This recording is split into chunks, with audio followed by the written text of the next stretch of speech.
I'm Joyce Meyer, and I believe that God can heal you everywhere you hurt.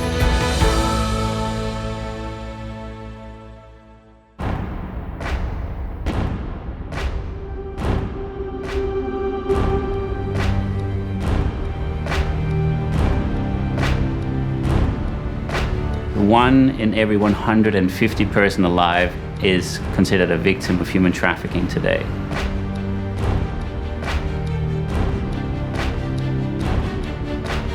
I didn't have choice because I believed them that they were going to hurt my family. Do you feel you're making progress? Absolutely. I have never been more excited about the possibilities of what we can do together.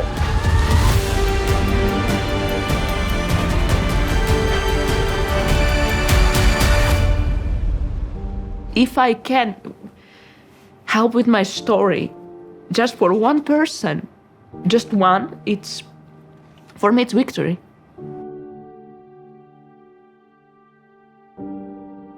Joyce Meyer Ministries and our outreach arm, Hand of Hope, have been invested for many years now in fighting against human trafficking all over the world.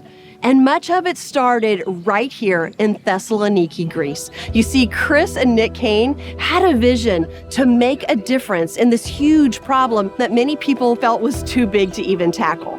And so we were able to jump along beside them and say, hey, let's see what we can all do together. And it's been a privilege now for 15 years, and we have seen incredible things happen. Now, you may be asking, what kind of a difference can I even make in a problem that's so big? Well, stay with us. I think you're going to hear some things that will amaze you.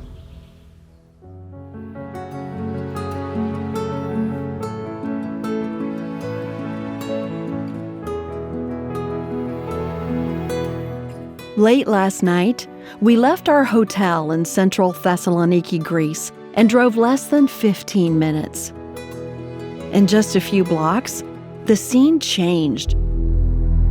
From a modern metropolitan area to one of filthy alleyways shrouded in shadow. A truly horrific place, Thessaloniki's red light district. Row after row of cement block buildings.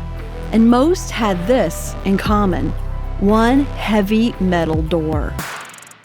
A few small windows covered by iron bars and neon lights inviting men to come inside. Here in Greece, these brothels operate openly. Prostitution is legal. However, much of what is happening behind those doors is far from legal. Behind the doors are many women who've been ensnared, promised a new life, a good job, even real love. But what they find is slavery. They're held prisoner by physical violence, financial constraints, threats to their families, and emotional manipulation. I've witnessed many such places around the world: Asia, Africa, Europe, even the United States. And while they vary, one constant is the vacant stare in women's eyes: emptiness.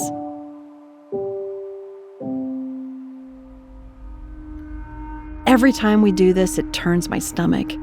But tonight, I realize that touch of nausea, well, it's a good thing.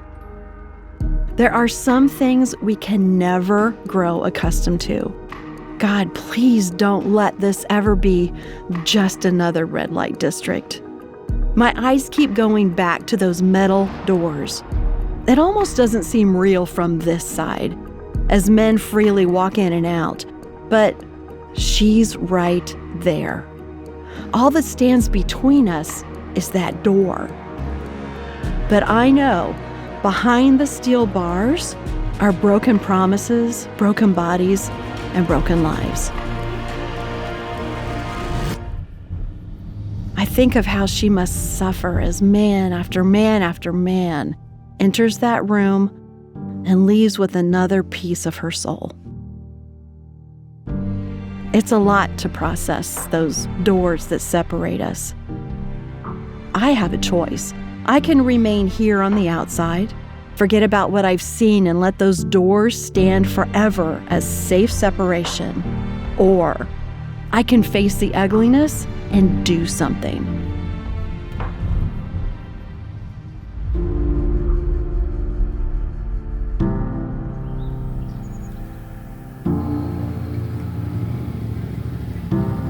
The next morning, I sit down with Rania.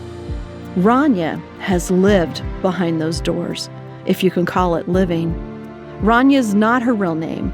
She can't share that for safety reasons and because her family has no idea what she's been through. As she put it, how could a mother survive knowing her child has experienced such terrible things? Would you like to tell me a little bit about your story? What brought you here? Sorry.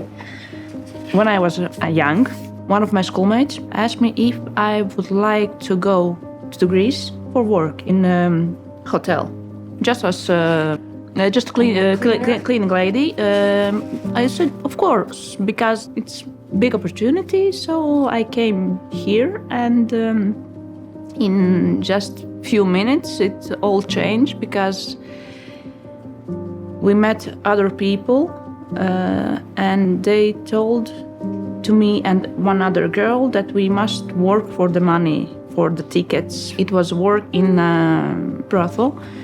We couldn't show that this is against us. They are pushing us to do this. They're telling you that we know if you leave, we know where you live in your country, where's your parents, we know everything about you. If you want to see them alive, you must work. And it was, I couldn't tell no. So they didn't think about us that we are human or something like that. We are just like some kind of robot. We must work and that's it. When I was with those people, I get pregnant.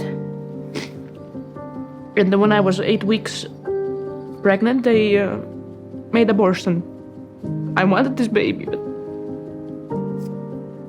I didn't have choice. Because I believed them that they were gonna hurt my family.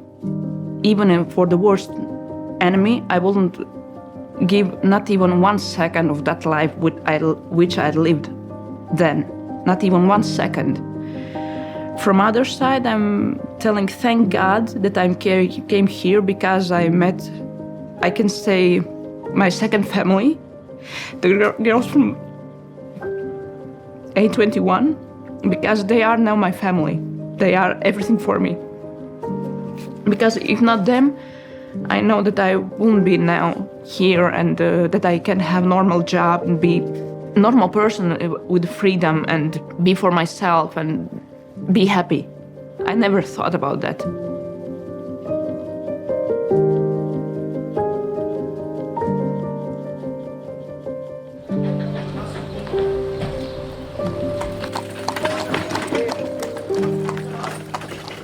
A21 helped me. 2 years I was in the program, and they helped me with the place where I can sleep, food. They helped me with psychologist for 2 years. I was so thankful because I was broken. And when I listened Joyce Meyer, she said, it's not about how you start, it's about how you finish. Because I started no good. A21 and the Joyce Meyer's videos was helped me a lot of these years. It's been incredible to watch her journey of healing and restoration, and how from a broken person that was left on the streets, being full with hope, and that journey of restoration has been really incredible. Yeah. How did she become connected with A21 in particular? What was her trafficking story? She was drugged by a person she trusted, and she was placed in a hotel room where she was being sexually exploited. We were able to relocate her back to Bulgaria. And so this happened outside of Bulgaria? Yes, yes. It happened in a European country.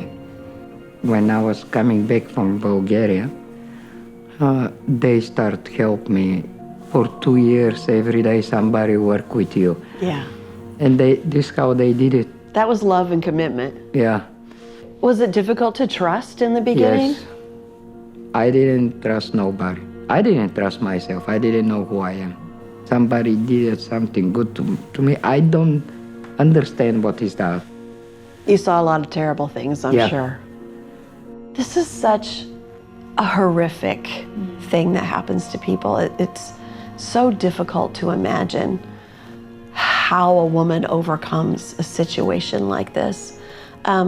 Because you've seen so many come through this, is it possible for her to really have healing, to start over and have a new life?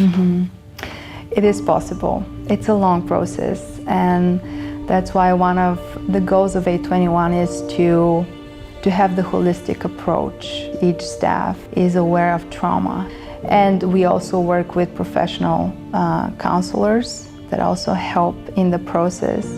We do a lot of art therapy, which really helps because most of the time survivors don't want to talk much, and it's understandable. But when they start doing crafty things with their hands, then all of a sudden there is a conversation. They open up, they share more, and that's how trust is built. You said before that you didn't know who you were. Yep, Who are you now? I'm child of God, and He's my Father. How does knowing that change your life? Oh, a lot change. When I talk about His love, I remember how He saved me every day in the street. How He was so good to me. Yeah. Give me hope and future. I can say now, I can be in the place when I can give to somebody hope. This for what now I live. How beautiful is that? That He gives you everything, that He makes you His child, but He also gives you the opportunity to help someone else. Yeah. And this is what it's all about. Yeah. To help another person. Somebody help me, now I can help. You know, Rania and Stoyanka are really two bright lights in this world. They have been through so much, but God has helped them in incredible ways. And did you know that you are an important piece of the puzzle for women like them and their healing? And right now, you can help rescue and restore more women. Will you do what you can? Through your gift today toward our Project Girl outreaches, you will be a part of the work we do together with 821 and many other outreaches all around the world. Work that is bringing people out of the darkness and into the light of God's love. And you can be part of their healing journey. Your gift not only helps to combat human trafficking, but you will offer education, fresh water, and the truth of God's value and love for women and girls everywhere. This is so important to Joyce, it's so important to me, and I know that it's important to you. Sometimes you just don't know what to do to help. Well, where to start is to go to joycemeyer.org. Find out more about our Project Girl initiatives and just do what you can. Pray and give anything that you can. To truly help, we must understand the tragedy of what is happening. We must meet the women who are devastated by it and understand the potential impact of our actions. You see, we can all make a difference because God is working to pull them out of darkness.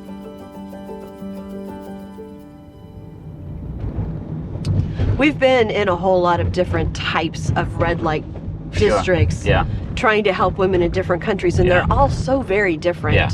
Whether it's a very impoverished country or it's in the United States, we still see the same look on women's faces of just emptiness and hopelessness. You think of how long the journey is to learn who they really are. Absolutely. So you're rebuilding that self-image, that self-worth, because it's been absolutely torn to pieces and even rebuilt in a different way. Like we actually see a reconstruction of how people see themselves. It's demonic. And we're going to turn into one of the busiest streets here now, with where we will see a lot of brothels. And so what happens for most of these women during the day? These brothels run 24/7. Do they? Any day of the week, any time of the day. So there's definitely no rest, no time for healing, no time for anything. No.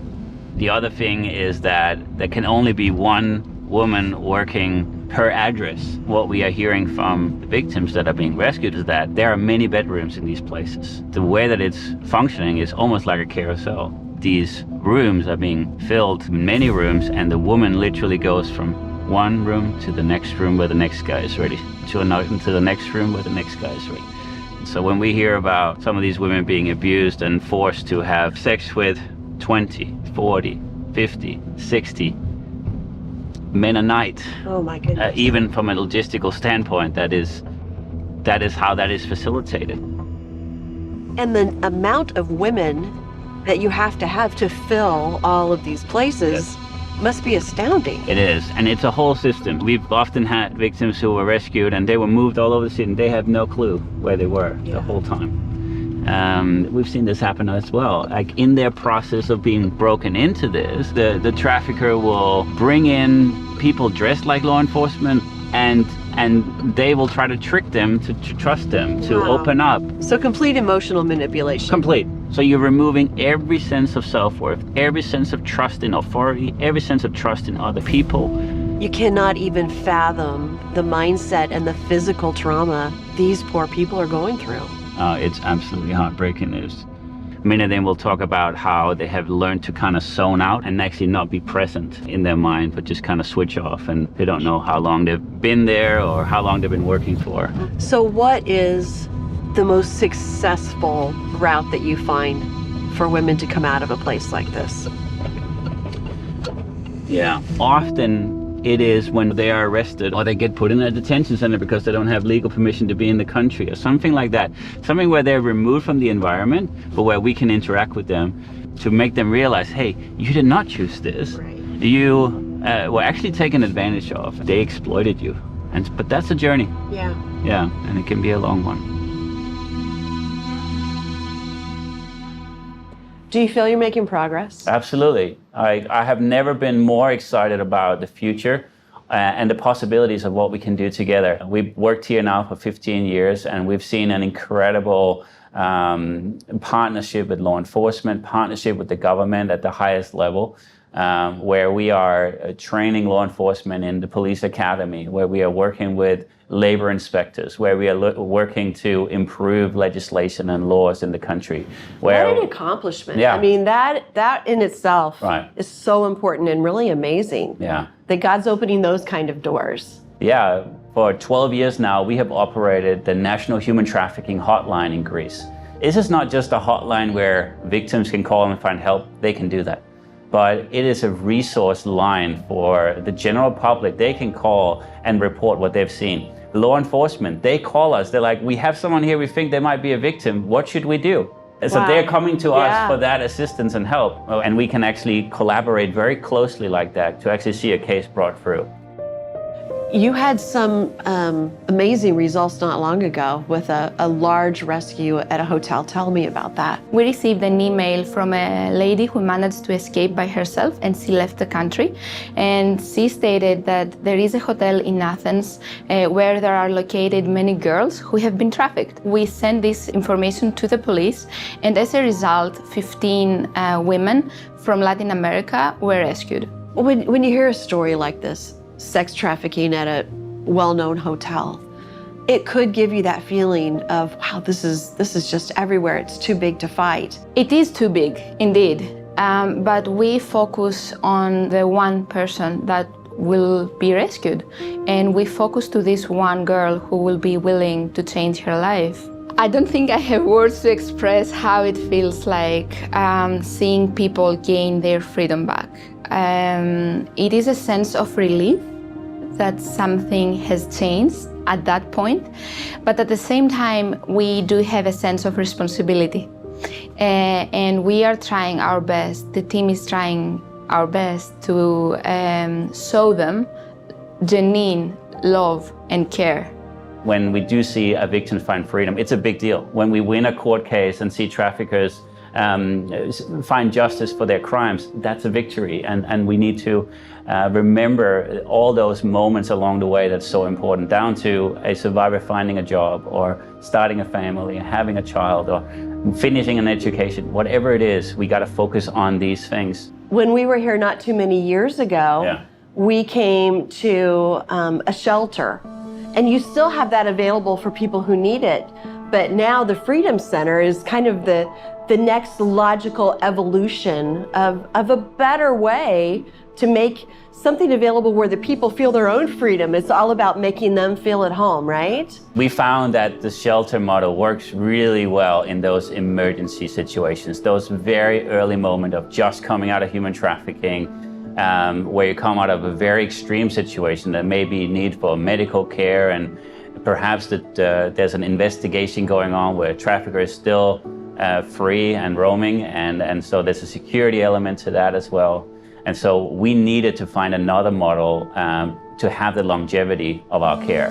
The Freedom Center is all about empowerment. It's about utilizing the services of the community. So we are partnering with legal services, with schools, with counselors, with dentists, with all the different services that are needed to actually help people forward. Let's talk about how the Freedom Center works. This is a place that represents exactly what the name says. They can come and go as they like, get what they need, and always know that the doors are open to them. And this is a little bit different model for you. Yes. The Freedom Center is designed to be the heart of the model for the survivors. We want it to be a location of safety and a place where they can learn, dream, always with the goal of becoming independent. They can choose to be taught about finances, budgeting. Greek lessons are an essential that survivors ask for, or even nutrition and meal planning. And then there's other programs that are more focused on understanding what trauma is, how it affects your body, basic skills to combat the effects of trauma. We don't have a plan that we create and set it out before them, but we sit down with them and say, okay, look, this is what we can do. Which way would you like to go? So you're restoring choices and dignity to them again. That seems very important. Yeah. Tell me about the change you begin to see as time goes on. That's the most beautiful part. Seeing the change in eye contact is the first thing. You know, in the beginning, early days, they avoid eye contact. When that starts to change, when interactions become a lot more friendly, but also when you can see when she has relaxed enough to be able to share a little bit about what's going on inside of her, rather than the facts only. Do you remember the first day that you came here? Yeah. What was that like? I couldn't open up. I didn't want to tell them what I feel, how I feel. It was like when I was working, they didn't let me speak for myself. They spoke for me. Now I have voice. I can say them what I think, what I feel. That this is most important. What's important for you to say today? Sometimes I like to go outside and just scream, I'm free, and I can feel. When Radia first came in here, did you work with her from the very beginning? Yes. When I met her, I could see the pain in her eyes, but at the same time, I could see a woman that she really needed support, and she's a strong heart. How did you nurture those things in her, the strength and the potential that you could see in her that she could no longer see in herself? After all the situations that she had been through, she had forgotten her value, what she's capable of. And when a survivor realizes that we really want to give love and care, I think this is the key. In the start, she was just, I could say, my doctor. Now she's more than a friend. From the day one, beside me. She showed you unconditional love? Yes. I didn't believe her at first. Not a word. But still she is helping me. If I'm not okay, if I just have doubts about my work, about my personal life, she will gonna push me in the way she knows how to push me. And this is the most important. Now that she's been through the program, you've had a lot of time with her. She's had a lot of time to get away from the situation that she was in. What things do you see in her now? It's really amazing how far she has come and how many things she has achieved. She has a job in fashion designing. She loves it, and she's really she's amazing in that. Yes, she has a talent, and every time she's trying to do better and better, and I'm really proud of her. The girls tell me, you are strong, you can do it, you was in that horrible state of your life. Then you survived. Now look how far you get. You are very brave. I'm trying. If I can help with my story, just for one person, just one, for me it's victory. Because if just one person will gonna think, oh my God, this is happening. It will help so many people. I hope so. Undoubtedly. I hope so. You know, I've had the honor to sit down with women like Rania all over the world. When they share their stories, it's really a gift. It means so much. And what keeps us going is knowing that even in such terrible situations, we can make a difference. You see, this is so important to Joyce because of the experience that she had in her childhood, the sexual abuse that she endured, and the healing that God has brought her. It's important to me because I can just imagine my daughters or my granddaughter in a situation like this. The question is, what makes it important to you? You need to put a face to this. You need to think why it matters, because these women deserve for you to reach out and help them. We want all women to know that they have value, that you have value, and that you can do something important. One thing you can do is to join us today. Your gift toward our Project Girl initiative through Joyce Meyer Hand of Hope is going to make such a difference. It will help in situations like this, working with A21 all over the world and in many other places. It will also provide fresh, clean water, education, all those things that are so important in the lives of women and girls today. So we just want you to know that you have value, that we appreciate and love you, and that you can make a difference. Have you been looking for a 365-day devotional? Well, look no further than the Promises for Your Everyday Life devotional from Joyce Meyer. There's a focus verse for all 365 days of the year, along with a prayer starter. Get your copy of Promises for Your Everyday Life devotional at joycemeyer.org/365devo. The biggest thing that we need to do is learn how to think like God thinks, and the only way you can do that is by knowing the Word of God. In Words to Live By, Joyce Meyer shares how studying the Word of God transformed her life. Experience a deeper and more meaningful relationship with God through the captivating collection of verses in this beautiful hardcover book by Joyce Meyer. Discover the transformative power of His Word. Words to Live By from Joyce Meyer. Get your YouTube exclusive offer today. Go to joycemeyer.org/words and the number 2. Have you ever been trapped in a never-ending frenzy where every passing moment feels like a blur, leaving you gasping for a chance to pause and catch your breath? In her insightful book, Pursuing Peace, Joyce Meyer explores the importance of seeking peace at all costs. This beautiful hardcover edition is filled with meaningful scriptures and uplifting quotes from Joyce, providing valuable guidance for living a peaceful lifestyle. So grab a cup of coffee, find a comfortable spot, and embark on your journey to find peace. Remember, this limited-time YouTube offer won't last long. Go to joycemeyer.org/pursuit to get your copy today and start your pursuit of peace.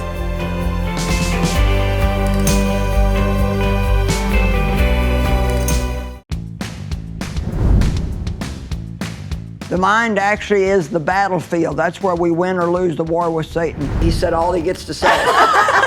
He says the rest of the day is mine. You start asking God to heal you and He will restore. Is the God of all comfort, and I am so grateful that I know how to call on God.